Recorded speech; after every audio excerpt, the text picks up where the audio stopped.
Alors salut les amis, bienvenue dans cette nouvelle vidéo consacrée à Ruby on Rails. Toujours dans notre apprentissage de Ruby, nous allons parler ici du module maths, ok?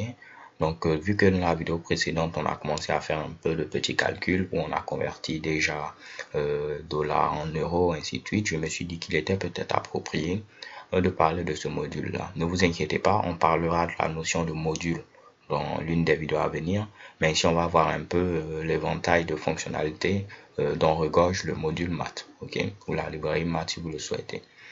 Donc là vous voyez que nous avons deux constantes, une constante ici i et une constante ici pi, donc e pour le nombre de l'heure et pi qui va représenter ici pi, ok, on peut dire pi.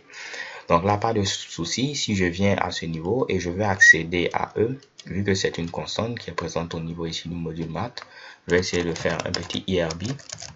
Je n'aurai qu'à mettre quoi à ce niveau-là? Je n'aurai qu'à mettre ici maths et avec le symbole que je vous avais montré, je peux mettre ici E. Vous voyez, j'ai la valeur du nombre de l'heure où je peux mettre ici pi, 3,14159, ainsi de suite. Ok, donc c'est vraiment très simple, hein. On met ici le nom de notre module maths, on met deux fois ce deux points là et on met la constante. Et vous voyez, comme ce sont des constantes, on a mis ici tout en majuscule.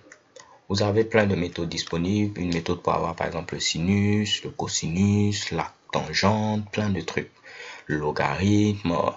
Ok, donc vraiment, si vous aimez les mathématiques, vous aurez de quoi vous régaler à ce niveau-là.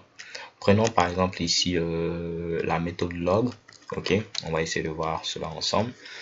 Donc là, comme vous pouvez le voir, on nous dit on peut appeler notre méthode soit avec un argument ou deux arguments. Si on ne donne pas le deuxième argument, par défaut, il va prendre ici E. E qui représente quoi? Qui représente à ce niveau-là notre nombre de l'heure qu'on a vu ici. Ok, donc en grosso modo, c'est comme si on donnait le logarithme népérien. Ne vous inquiétez pas si vous n'avez rien compris à cela, c'est juste pour vous dire qu'on peut utiliser cette méthode-là. Donc on va faire un petit test. Je reviens au niveau d'IRB. Je vais faire ici math, cette fois-ci log. Et je vais dire que donne-moi ici le logarithme de 1. Vu que je n'ai pas donné le deuxième paramètre, ce sera E. Et ln de 1, c'est tout simplement 0. Donc on aura normalement 0. Maintenant, je pouvais dire le logarithme à base 10 de 10. Normalement, à ce niveau-là, c'est 1. Logarithme à base x de x, c'est 1. Donc ici, c'est 1. Si j'avais dit le logarithme à base 2 de 2, c'est 1. Le logarithme à base 3 de 3, c'est 1. Ok. Ou bien là, je pouvais dire le logarithme à base 10 de 3. Ça va me donner une valeur que je ne sais pas. Et chez Kebam, voici le résultat. Donc vous avez un éventail ici de méthodes. Vous pourrez parcourir ce module-là pour en apprendre davantage. Mais il y a vraiment de quoi ici se régaler. Alors les gars, c'est tout pour cette vidéo. Vidéo assez courte. Je vous donne rendez-vous à la vidéo suivante où nous allons continuer notre exploration ici de Ruby.